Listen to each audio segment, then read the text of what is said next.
Tony Perkins here with the Family Research Council. Tony, thanks for being here. Good morning. How y'all doing? We're doing well. We have some topics, don't we? Well, Tony, we wanted to talk to you about the Supreme Court. You know, you wanted Amy Barrett or Thomas Hardiman. How disappointed were you when you heard the president's pick? Well, you know, actually not really disappointed.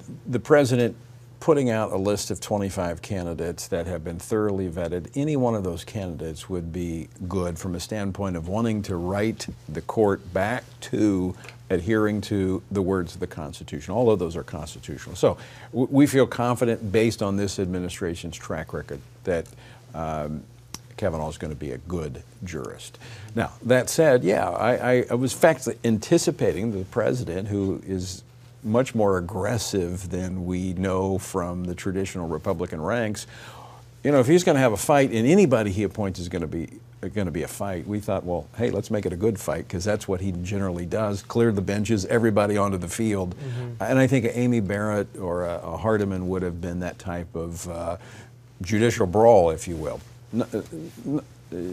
It's going to be a fight anyway. And I think conservatives are going to lock ranks behind this administration, again, based on the track record that he has picked really good jurists from the district court all the way up to Neil Gorsuch. Well, that was a little bit of my analysis as well, that you would think he's been bold in everything he did. I'm surprised. I thought he was itching for a fight with Barrett, but he didn't go there. What's the biggest roadblock for Kavanaugh here? What's your concern?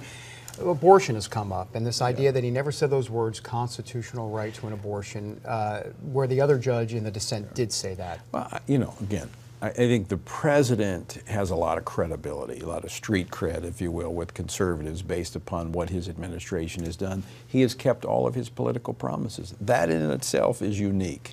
So I think everybody's going to say, we agree with him. We're for Kavanaugh. You see this, the locking ranks. Again, you look at some of his 300 opinions, and I'm sure you can find something you disagree with.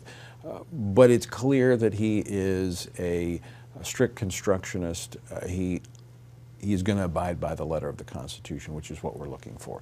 I think that probably the biggest challenge that has to be communicated, and I've seen the vice president already doing this.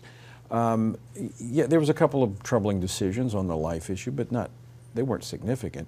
I think the bigger issue is the path that he has taken to get to the court.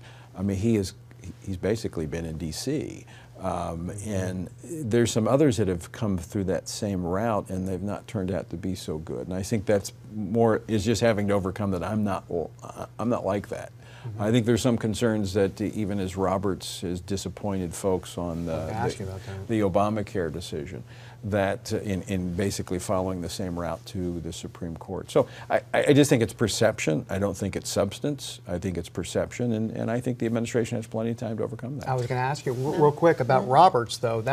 So you mentioned Roberts, because clearly there's some disappointment there, and I would think that Kavanaugh, the concern would be that he's more of like an incrementalist. I mean, he's not a Clarence Thomas. He's not a Sam Alito. Is that and if this becomes an incrementalist situation, I mean, maybe that's good on the margins, but this could have been a home run. Look, we could have had a stronger, I think in perception, I think in substance, I think he's going to be fine.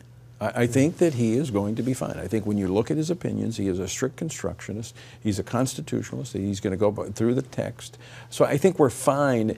I think it's all perception, mostly. And I just know that where the rank and file of the conservative movement in particular, the reason I said Barrett would be good is because when she was confirmed last year, they attacked her faith, and we saw people who generally don't pay attention. They were engaged because they saw that as an extension of what the Democratic Party did under Barack Obama and has continued, and that is to say, basically, if you're a person of faith, you can't come in and be a part of public service. And I think that type of engagement would not only help this justice be confirmed. I know there was issues with Collins and Murkowski, but I actually think it would have spilled over into the midterm election because of the engagement and the enthusiasm of conservative voters.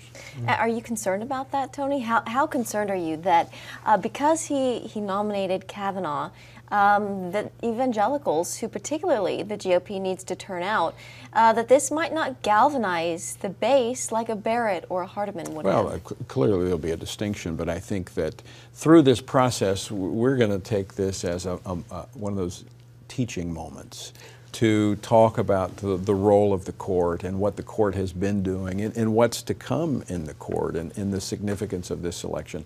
It's a little harder. This is going to be more of an inside game in terms of this confirmation of Kavanaugh, juxtaposed to an Amy Barrett, which I think would have been more of an outside game as well, which would have, it'd have been easier to connect people with it. But again, it's perception, substance is the same, the end result I believe is going to be the same as well.